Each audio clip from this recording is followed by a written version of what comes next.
ప్రభునందు ప్రేమైన దేవుని పిల్లలారా, మన ప్రభును ప్రియ రక్షకుడైన యేసుక్రీస్తు నామమున ఎందరికీ నా వందనాలు చెల్లిస్తుంటున్నాను.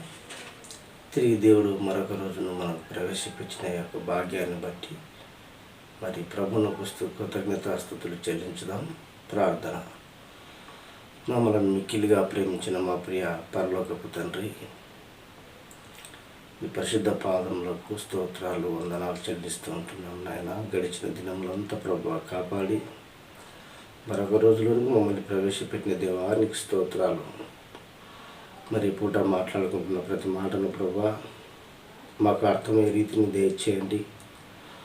అర్థం చేసుకొని వాటి యందు నివసించే భాగ్యమును కూడా మాకు ప్రసాదించమని, ప్రతి మాటలో ఉన్నటువంటి సత్యమును ప్రభువా మేము గ్రహించుటకు మాకు జ్ఞానము దయచేస్తానని వేడుకొనుచు మా ప్రభువును ప్రియ రక్షకుడైన యేసుక్రీస్తు వారి పేరట ఈ ప్రార్థన బ్రతిమారి వేడుకుంటున్నాం తండ్రి. ఆమేన్. ప్రభునందు ప్రియమైన దేవుని పిల్లలారా, మరి ఇప్పుడు మన వాక్య సందేశ భాగం ఏంటంటే సత్యమును గురించి మనం ఈరోజు శ్రద్ధగా నేర్చుకుందాం. కొన్ని మాటలు సత్యమును గురించినటువంటి విశేషమైనటువంటి మాటలను ఈరోజు పరిశుద్ధ గ్రంథంలో మనం ఆలోచించుకున్నట్లయితే, నీవు అంతరంగంలో సత్యమును కోరుచున్నటువంటి దేవుడు మనకున్నాడు. మన అంతరంగంలో సత్యాన్ని కోరే దేవుడు మనకు ఉన్నాడు. బహిరంగంగా సత్యాన్ని కోరే దేవుడు కాదు ఆయన. అంతరంగమందు సత్యాన్ని ఆయన కోరదగినటువంటి దేవుడు ఆయన. కనుక ప్రభునందు ప్రేమైన దేవుని పిల్లలారా, మనం ఈరోజు వాటి గురించి మనము కొన్ని మాటలు శ్రద్ధగా ఆలోచించుదాం.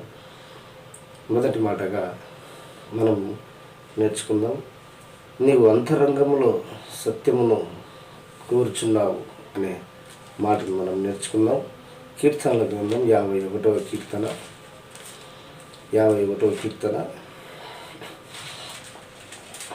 6వ వచనంలో మనకు ఆ మాట కనపడుతుంది.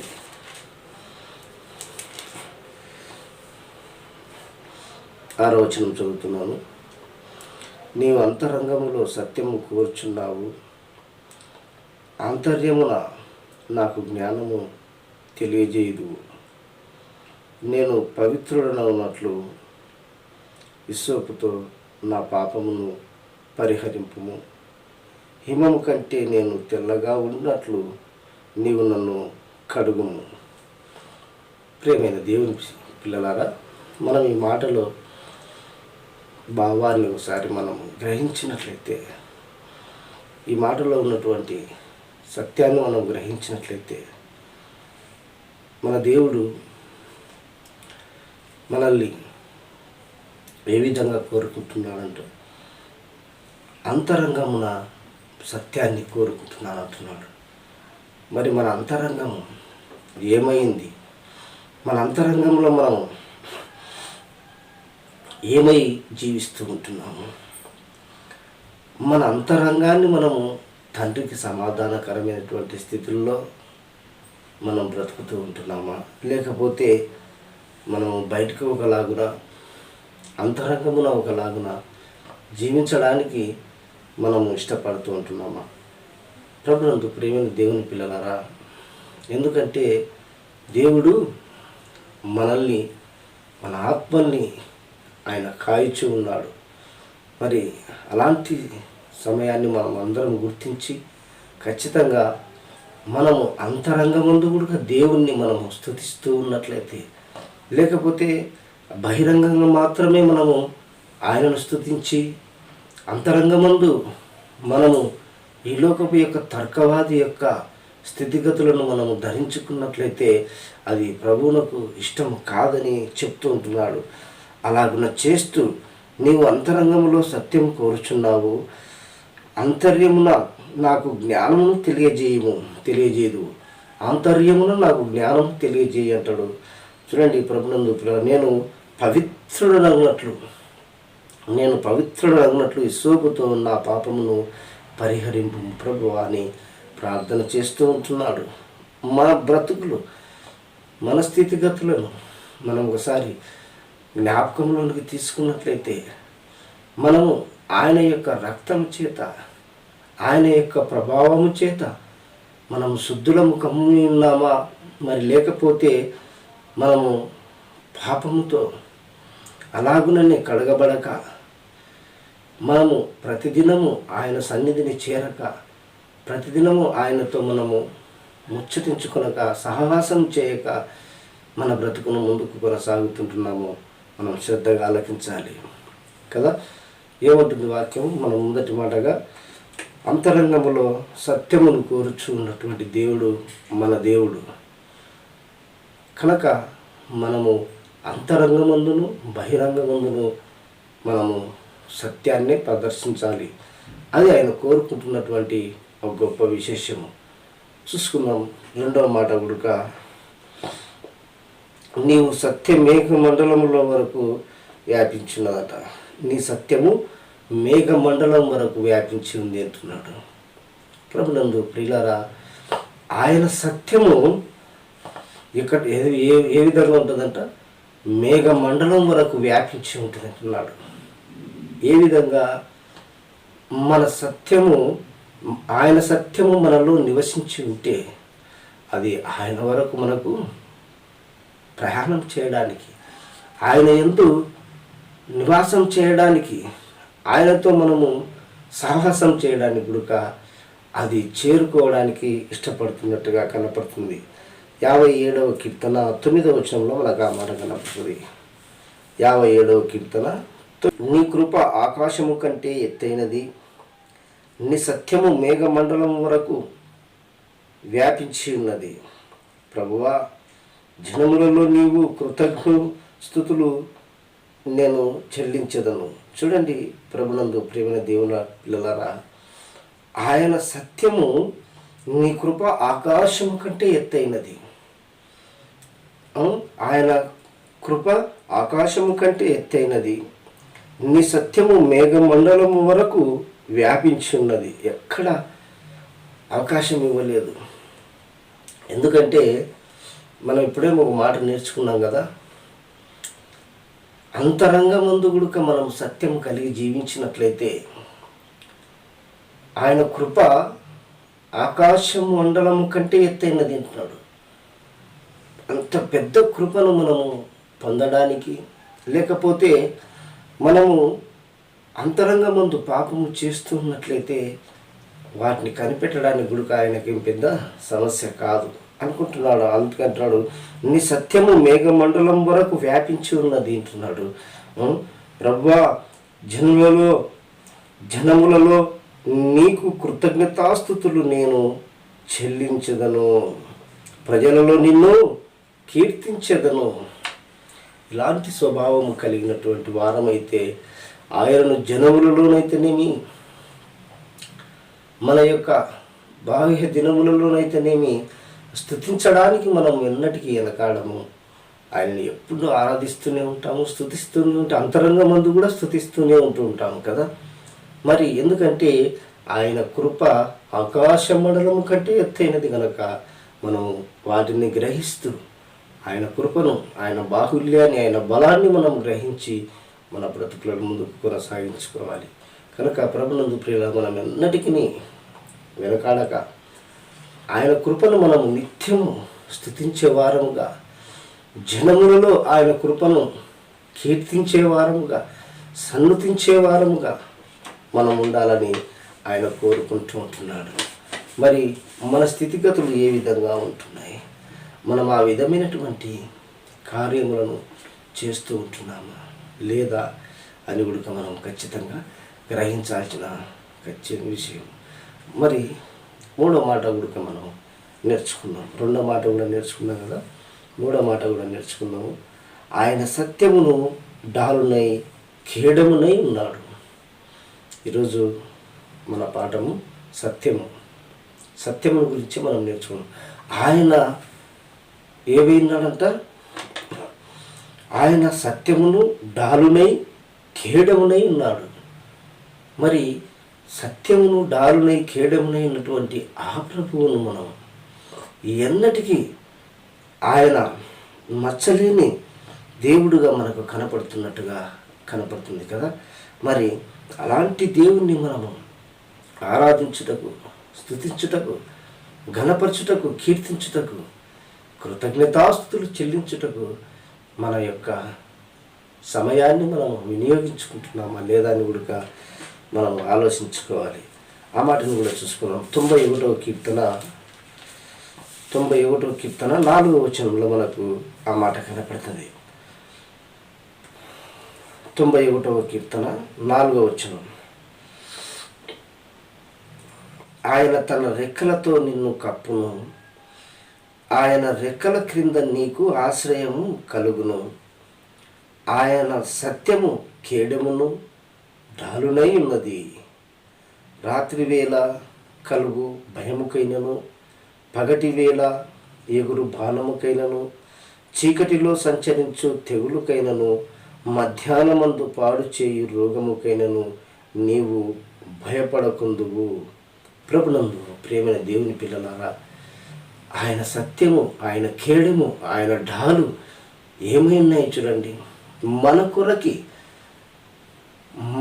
ఆయన పిల్లలమైన మన కొరకు ఆయన అది మనకు అనుగ్రహింపబడి ఉంటే మనము అది ఎల్ల వేళలా మనల్ని వెంబడించి మనల్ని ఏం చేస్తూ ఉంటుందంట, ఎప్పటికీ అది మనము దాన్ని చూసి ఆ తెగుళ్ళకైనాను, రోగములకైనాను, పాడు చేసే ప్రతి విషయానికి దేనికైనా నీవు భయపడకుండా ఉంటున్నాడు.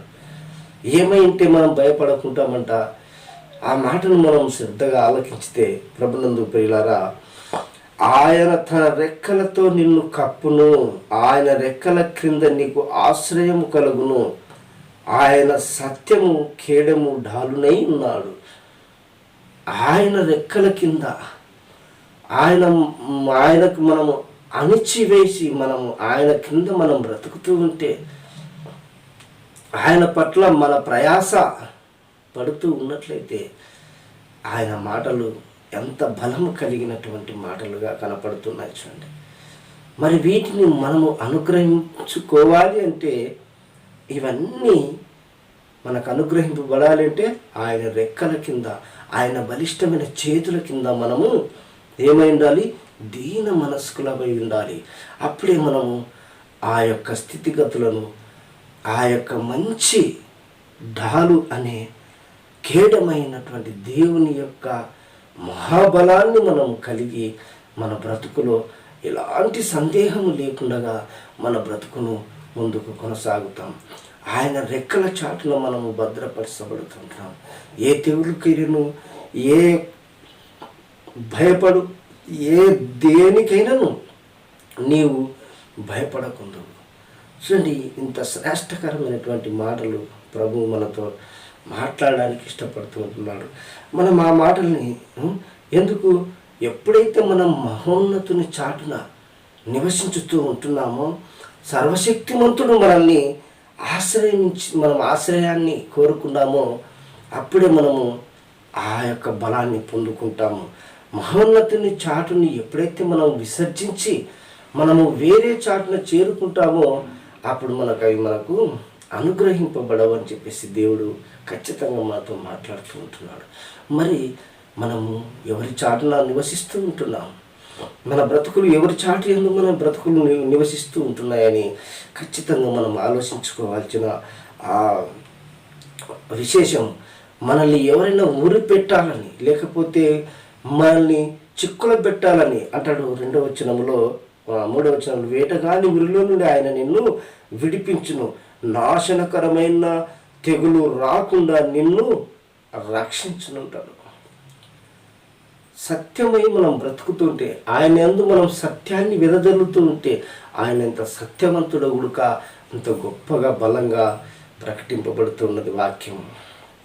ప్రభునందు ప్రియమైన దేవుని పిల్లల, మనం ఆ మాటలు శ్రద్ధగా ఆలోచించినట్లయితే, మన బ్రతుకులోకి వాటిని అప్లై చేసుకున్నట్లయితే, ఆ మహోన్నతుని చాటును మనం ఆయన సత్యాన్ని మనం అనుగ్రహించుకొని బ్రతుకుతున్నట్లయితే ఖచ్చితంగా ఈ క్వాలిఫికేషన్లన్నీ దేవుడు మన గుడుక అప్లై చేస్తానని చెప్పేసి వాక్యం సెలవిస్తున్నది. మరొక మాటను కూడా చూసుకుందాం.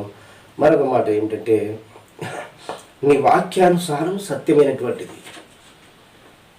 ఆయన వాక్యానుసారమైనటువంటిది సత్యము. ఆయన వాక్యానుసారాన్ని మనము అనుగ్రహింపబడి ఆ వాక్యానుసారంగా మనం బ్రతుకుతూ ఉంటే అప్పుడు అది సత్యమవుతుంది. ఆయన ఆ వాక్యానుసారంగా మనం బ్రతకకపోతే అది సత్యము కాదు అంటున్నాడు. చూసుకుందాం ఆ మాట గురిక 119వ కీర్తన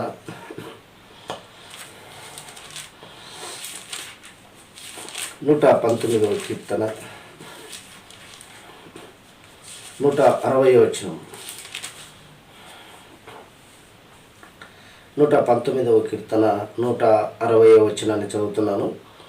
నీ వాక్యానుసారము సత్యము, నీవు నియమించిన న్యాయ విధులన్నీ నిత్యము నిలుచును. ప్రభునందు ప్రియమైన దేవుని పిల్లలారా, నీ వాక్యానుసారమైనటువంటిది సత్యము, అదే నిత్యము నిలుస్తుంది. భూమి మీద మనం ఎన్నో చూస్తూ ఉంటాం, మరి ఎన్నో సంపాదించుకుంటూ ఉంటాం, మరి ఎన్నో మనము వాటిలో భావాలను చూస్తూ ఉంటున్నాం మన బ్రతుకుల్లో. కానీ అది నిలకడ లేనివిగా కనపడుతూ ఉంటున్నాయి. మరి ఏదైనా సరే, భూమి మీద ఉన్నటువంటిది ఏదైనా సరే అది నిత్యము ఉండేది కాదు. మనము కోరుకున్నటువంటిది దేవుని యొక్క వాక్యానుసారముగా మనం బ్రతుకున్నట్లయితే అది మనలను నిత్యము నిలుపుతుందంట అండి. ఎక్కడ నుంచి చూడండి, మన బ్రతుకు యొక్క తాళపు చెవు ఎక్కడ దేవుడు పెట్టి ఉన్నాడో మనం వాటిని గ్రహించినట్లయితే ఆయన వాక్యానుసారమైనటువంటిదే సత్యము, అదే నిత్యము నిలుస్తుందని చెప్పేసి తన వాక్యం చేత మనకు బయలుపరుస్తూ ఉంటున్నాడు. మరి ఆ సత్యాన్ని, ఆ నిత్యము నిలిచే క్రమాన్ని, ఆ వాక్యాలను మనం గ్రహించుతూ ఉంటున్నామా? ఎక్కడ ఉన్నాయి ఆ సత్యాలు? నిత్యము మనల్ని నిలిపే వాక్యాలు ఎక్కడ ఉన్నాయి? తన పరిశుద్ధ గ్రంథమందు ఎంతో క్షుణ్ణంగా మనకు రాయించి దేవుడు మన చేతిలో పెట్టి ఉన్నాడు. వాటిని మనం చూడడానికైతేనేమి, చదవడానికైతేనేమి, గ్రహించడానికైతేనేమి మనము కొంత సమయాన్ని ఉడక కేటాయించుకోవడానికి ఇష్టం లేకపోతున్నాం కదా. ఆయన మాటలను మనం గ్రహిస్తే, ఆయన మాటలను ఇష్టపడి చదివితే, ఆయన మాటలోనే సత్యాన్ని గ్రహిస్తే మనకు అది నిత్యము నిలిచే విధంగా కూడా దేవుడు మనకు అనుగ్రహింపబడుతూ ఉందని చెప్పేసి వాక్యం చెబుతూ ఉంటున్నది. కనుక ప్రభునందు ప్రేమైన దేవుని పిల్లలారా, మనం వాటిని గ్రహించి మనము కంపల్సరీ వాటిని ఆలోచన చేసుకొని బతుకులను ముందుకు తీసుకెళ్ళే వారంగా ఉంటున్నాము. చూసుకుందాం మరొక మాటను కూడా. మరొక మాట ఏమిటంటే, సత్యము మిమ్మును స్వతంత్రులుగా చేయును. సత్యము ఏం చేస్తుందంట? మనల్ని స్వతంత్రులుగా చేయడానికి. మనం ఇప్పుడే మాట్లాడుకున్నాం కదా, ఎప్పుడైతే మనం సత్యాన్ని మనము ధరించుకున్నామో అది మనల్ని దేవుని దగ్గర స్వతంత్రులుగా, ఒక ఆస్తికి, తండ్రి ఆస్తికి పిల్లలు ఏ విధంగా కర్తలుగా ఉంటారో మన అందరికీ తండ్రి అయినటువంటి దేవుని యొక్క సమస్తమునకు స్వతంత్రులుగా చేస్తానని వాక్యం చెబుతూ ఉన్నది. మరి వీటిని పోగొట్టుకుందామా? ధరించుకుందామా? వాటిని మనము పొందడానికి ప్రయత్నం చేస్తూ ఉంటున్నామో చూసుకుందాం అన్నమాట. యోహాను సువార్త 8వ అధ్యాయము, యోహాను సువార్త 8వ అధ్యాయము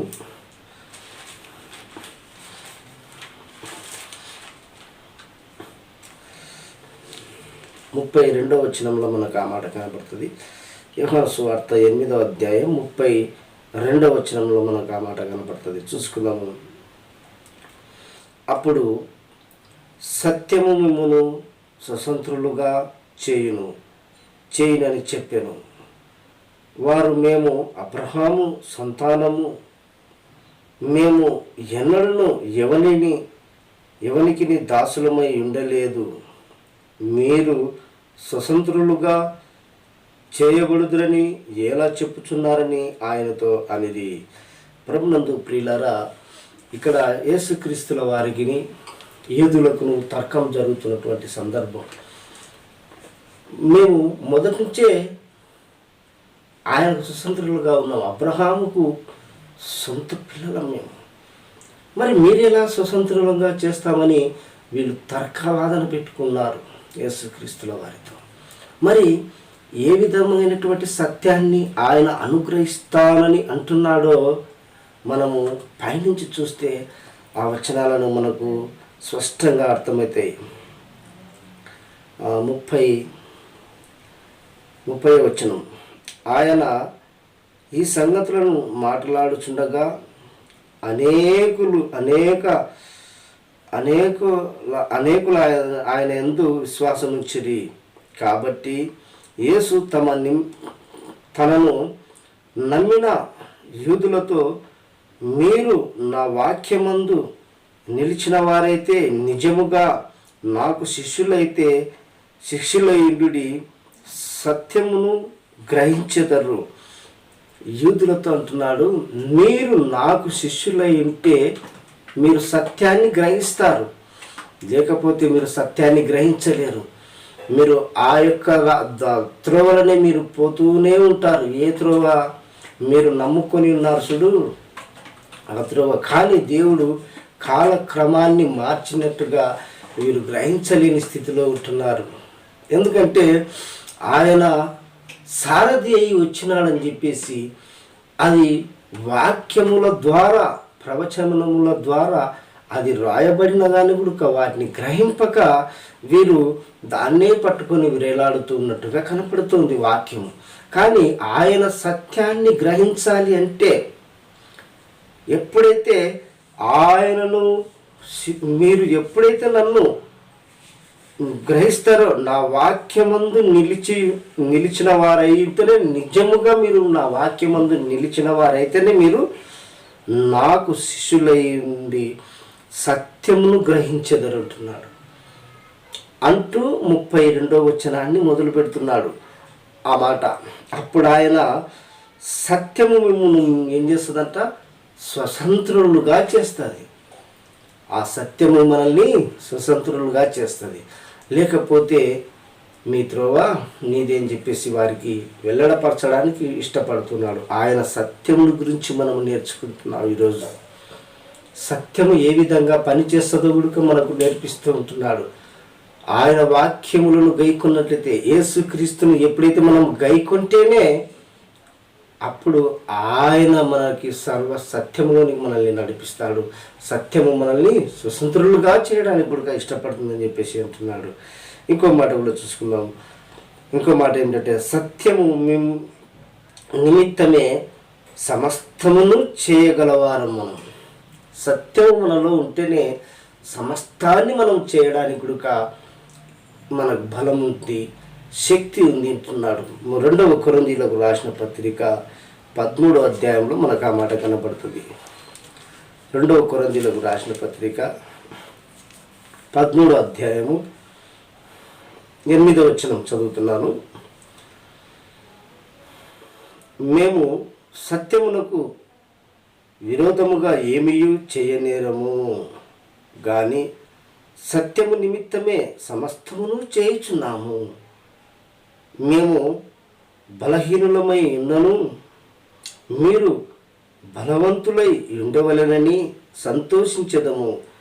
దీని నిమిత్తమే, అనగా మీరు సంపూర్ణులు కావాలననియే ప్రార్థించుచున్నాము. అపోస్తులైనటువంటి పౌలు గారి యొక్క ఘోషణ ఈ మాటలలో మనం అర్థం చేసుకుంటే, ఒకవేళ మేము ఏ విధములోనే ఇంత వాక్యములను ప్రకటిస్తున్నటువంటి యొక్క గొప్ప దైవజనులే అంటున్నారు, మేము ఎందులోనైనాను మా విషయంలో మేము ఏదైనా బలహీనమైతే అలాగున మీరు జరగకుండా మీరు సత్యాన్ని పట్టుకొని ఆ సత్యంని మీరు కొనసాగించి మీ బ్రతుకును ముందుకు తీసుకెళ్లాలని చెప్పేసి మా యొక్క గోచారం అని చెప్పేసి పౌలు గారు కొరింథీయులకు పత్రిక రాస్తూ విన్నపములు చేస్తూ ఉంటున్నాడు. వారికి నేర్పించడానికి ఇష్టపడుతుంటున్నాడు. మేము సత్యమునకు విరోధముగా ఏమీ చేయనేరము, కానీ అంటున్నాడు, కానీ సత్యము నిమిత్తమే సమస్తము చేయుచున్నాం. మేము బలహీనులమై ఉన్నను. ఏ విషయంలోనైనా ఏదైనా బలహీనమై ఉంటే కూడా ఆ విషయాలు మీరు కాకూడదు. వాళ్ళు అంత శ్రద్ధగా కాలాన్ని గడుపుతూ తన వాక్యాన్ని బోధిస్తూ ముందుకు తీసుకెళ్తున్నగా వారి యొక్క తగ్గింపు స్వభావాన్ని మనం గ్రహించినట్లయితే మనము ఎన్నో చేస్తూ కూడా మనం ఇలాంటి మాటలను ప్రదర్శించడానికి మన బ్రతుకులు ముందుకు తీసుకెళ్ళలేకపోతూ ఉంటున్నాం. మరి వారి యొక్క మాటలు చూడండి. ప్రభునందు ప్రియులారా, ఆయన సత్యమును మనము గ్రహించాలి, సత్యమందే నిలిచి ఉండాలి అంటున్నాడు. మీరు సమస్తమును చేయుచున్నాం. సత్యం గురించి మనం సమస్తమును చేయగలము. సత్యము మనలో ఉంటే సత్యముల గురించి మనం ఎంతవరకైనా పోరాడాలి. అదే మనకు అదే ఆయన యొక్క సంకల్పమై ఉన్నదని చెప్పేసి దేవుడు తన వాక్యం చేత బలపరుచు. చివరి మాట మనము ఒక మాట నేర్చుకొని ఈ వాక్యాన్ని ముగించుకున్నాం. చివరి మాట ఏమిటంటే, ప్రేమ కలిగి సత్యమును చెప్పాలి. ఈ సత్యాన్ని మనం ఏం చేయాలి? ప్రేమ కలిగి మనము బోధించాలి, చెప్పాలి. ప్రేమతో మనము నిత్యము కొనసాగించాలని ఈ చివరి మాట ఎఫెసీయులకు రాసిన పత్రిక 4వ అధ్యాయము, ఎఫెసీయులకు రాసిన పత్రిక 4వ అధ్యాయము 15వ వచనం.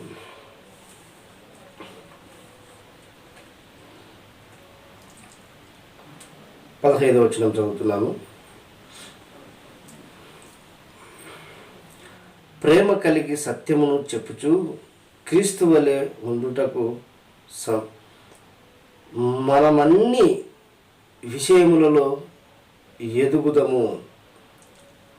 ప్రభునందు ప్రియులారా, ప్రేమ కలిగి సత్యమును చెప్పుచు క్రీస్తు వలె ఉండుటకు మనం అన్ని విషయములలో ఎదగాలి. ప్రేమ కలిగి చెప్పడానికే ఇష్టపడాలి, ప్రేమ కలిగి జీవించడానికే ఇష్టపడాలి. ఏది చెప్పినా ఆయన సత్యాన్ని ప్రేమతోనే చెప్పాలి. యేసుక్రీస్తుల వారిని ఎన్నిసార్లు ఎన్ని విధాలుగా ఆయనను ఇబ్బంది పెట్టిన కూడా ఆయన ప్రేమతోనే సత్యాన్ని బయలుపరిచిన సందర్భాలు మనం ఎన్నో చూస్తూ ఉంటుంటాం కదా. మరి ఆ విధమైనటువంటి ప్రేమ మీలోను కూడా నివసింపజేయాలని చెప్పేసి దేవుడు తన వాక్యం చేత బలపరుస్తూ ఉంటున్నాడు. ఈ సత్యముల గురించి మనము నేర్చుకున్నటువంటి సందర్భాన్ని గ్రహిస్తూ ఆయన సత్యాన్ని మనము నిత్యం నిలుపుకోవాలని చెప్పేసి మిమ్మల్ని అందరినీ కోరుతూ ఈ మాటలు ముగిస్తూ ఉంటున్నాను. చిన్న ప్రార్థన చేసుకుందాం. తలలో వచ్చినట్లయితే. ప్రేమ కలిగిన మా ప్రియ పరలోకపు తండ్రి, నీ పరిశుద్ధ పాదాలకు స్తోత్రాలు. నాయన, నీ వాక్యమే సత్యమైనదని చెప్పేసి, నీ వాక్యమే మమ్మల్ని నిత్యం వరకు మమ్మల్ని నడిపిస్తుందని చెప్పేసి ప్రభా, నీ వాక్యమే మమ్మల్ని స్వతంత్రులుగా చేస్తుందని చెప్పి ప్రభా, నీ వాక్యమే మమ్మల్ని ప్రభా ఎలాంటి రోగములను, ఎలాంటి మా ప్రభా కీడు అపాయములు ప్రభా మమ్మల్ని సంచరించకుండా ఉండేటట్లుగా నీ సత్యానికి ఇంత బలాన్ని ప్రసాదించినావు. వాటిని ధరించుకొని శక్తిని మాకు అందరికీ నీ అనుగ్రహించమని వేడుకొంచు. చెప్పిన నాకును వింటున్న నీ ప్రతి బిడ్డలకు ప్రభా జ్ఞానమును దయచేయండి.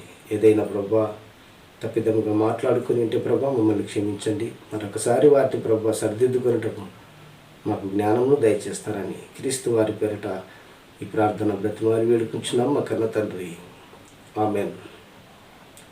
అందరికీ వందనాలండి.